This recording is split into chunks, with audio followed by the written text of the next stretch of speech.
Hello everybody and welcome back to the second shelf. It's time for another Books Weekly.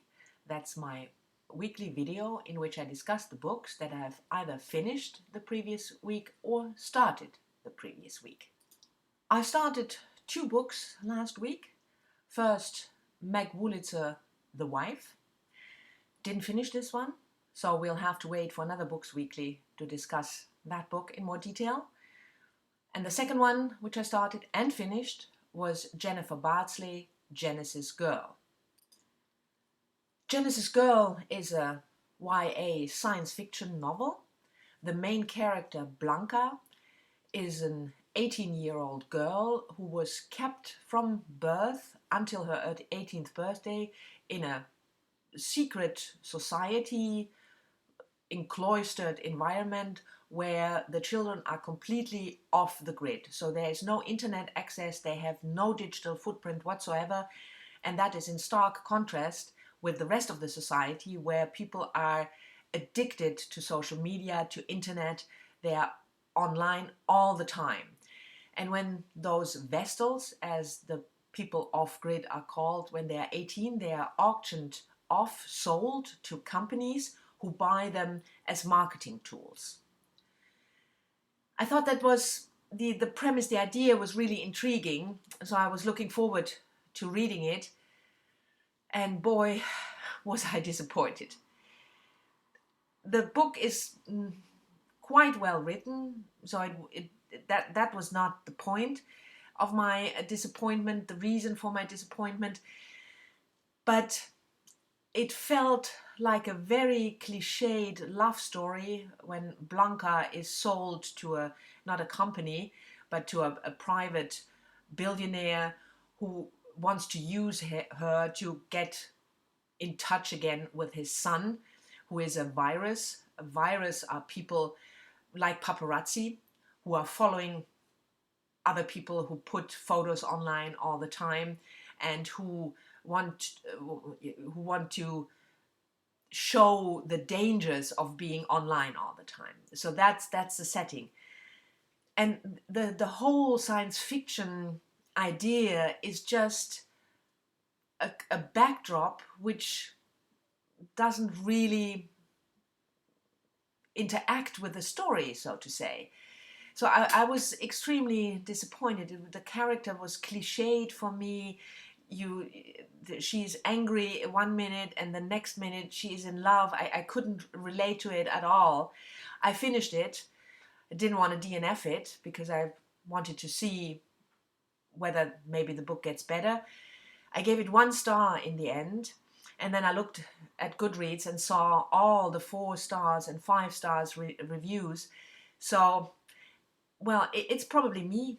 I might just have to accept the fact that YA is not my thing, unfortunately. But I'm interested whether any of you read Genesis Girl, whether you can see my point of the tropes and the cliches and the cardboard characters and story, which is completely unbelievable, or whether indeed you liked it and I have to accept the fact that it's me and that YA is just not for me. So I'm interested. Please let me know if you've read it. After this rather disappointing start of my reading week, I was looking for something new. I didn't want to return to The Wife, although I liked what I've read until then. But yeah, sometimes you have that. You just want to have something new, something you can get excited about. And so I was browsing the internet, looking at books, and I found The Shelter by Jung Yun. Jung Yun is an Korean-American writer, contemporary writer. She was born in Seoul, but moved to the United States when she was a child. And Shelter is her first novel. She's written short stories previously, but never a novel, so this is her first. I remembered vaguely that I've heard about Shelter. I've seen reviews on BookTube, I think, but I have to admit the main reason why I picked up the book was because I really loved the cover, the yellow house. So I looked at it and I thought, well, this looks beautiful, intriguing. I'll pick it up. Shelter tells the story of two Korean American families. You have Kyung Cho, a 36-year-old Korean American, and his wife Jillian, and their son Ethan. And you have Kyung Cho's parents, Jin and May, who both are first generation immigrants from Korea. The parents, Jin and May, are very rich. Jin is an inventor. He made a lot of money from patents. Both families live close to each other, and the family of Kyung Cho is not doing so well. Although he is a professor also, he's on a tenure track, but he and his wife Jillian have overspent during the past years. They are now in a situation that they will have to sell their house, which is underwater, meaning the mortgage is higher than the value of the house. So while the parents are very well off, Kyung and his wife are not. Also, you learn rather early that Kyung and his parents are estranged, although they live close to each other. It turns out that Jin was quite a violent father and husband. He used to beat his wife. He stopped that some years ago when Kyung went to college, but still Kyung has this unresolved rage about his father and also about his mother, who didn't do anything about it, who didn't leave his father. So that is the setting of the novel when the story starts. And what a story it is. Violent, because there is a home invasion at Jin and May's house. There is rape and violence and beating.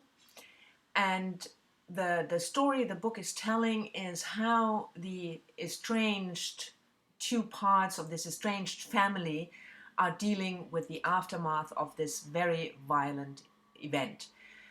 The two criminals who did it, it's a thriller-like atmosphere, but mostly it centers around the relationship between Kyung Cho and his parents and how they have to deal with this horrific event. And I absolutely loved the book. I thought it was brilliant. The story was really interesting. The writing was beautiful. I was already on my seat to give it a 5-star review on Goodreads until the last 20 pages.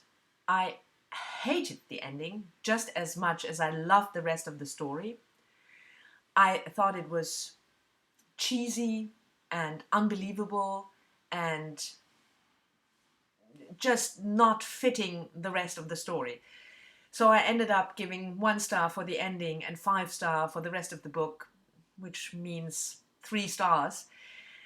But also with Shelter, like with Genesis Girl, I would be really interested to know, if you've read it, what you thought of it, especially what you thought of the ending, whether you were just as disappointed as I was, or whether you liked it, what you made of it. So if you read it, please let me know what you thought of the ending. After mixed feelings about Shelter, still didn't want to return to Meg Wollitz's The Wife, I had another spur of the moment pick of a book, and that is Charlotte Wood, The Natural Way of Things. Charlotte Wood is a contemporary Australian author. She has written 4 novels before The Natural Way of Things, so that's her 5th. And please, Australian viewers, don't hate me, but I've never read any Charlotte Wood. I picked this book up by accident because Michael from Knowledge Lost, a booktuber whose channel you should definitely check out, I will leave a link in the description box down below, but Michael tweeted about it. He is Australian, so he thought maybe you should read more Australian authors, and he is absolutely right. I thought the book was brilliant. And I really don't know why it is not on the Man Booker long list this year. It was published 2015, so it would be eligible for the prize. Maybe because it's a really angry book and very political. It's the story of 10 young women who are abducted, drugged, and transported to a facility in the outback of Australia. A compound was fenced all around with a electric fence, so they can't escape. They are kept by 2 jailers, 2 men and a woman, a so-called nurse. And the women are all, as it turns out quite early in the book, they have all been involved in a sex scandal, a sexual harassment suit, a rape, where the other party, the men, are powerful, either economically or politically. So that's what binds the 10 women. We follow those 10 women, how they deal with the months and months and months of capture. And mainly 2 of them are the narrators, that's Yolanda and Verla. And what is very interesting about the book, I thought, is not only how the situation of the capture is described and the misogyny, how we treat and think of women who are involved in those scandals, and you only have to pick up a newspaper or watch the news. There's another scandal like that almost every day. And I think the author was interested in the fact that we often look down on these women in the way that, well, they might have brought it on themselves or something like that. So that part is interesting, but what makes the novel really exceptional is that it shows that these misogynistic views and sexist views are not only shown by men, the gods in this instance, but also that the women are themselves affected by this way of viewing victims of sexual harassment or rape. So the women are not showing solidarity with each other. On the contrary, I don't want to give away too much of the story. You have to read it for yourself. The only thing I want to point out is that Charlotte Wood got the idea of the story when she heard a radio documentary about a real prison in the 1960s and 70s in Australia, where women who were deemed the worst offenders were actually drugged and transported to a secret facility where they were kept under horrific circumstances and were beaten and abused. So that was the spark for her book.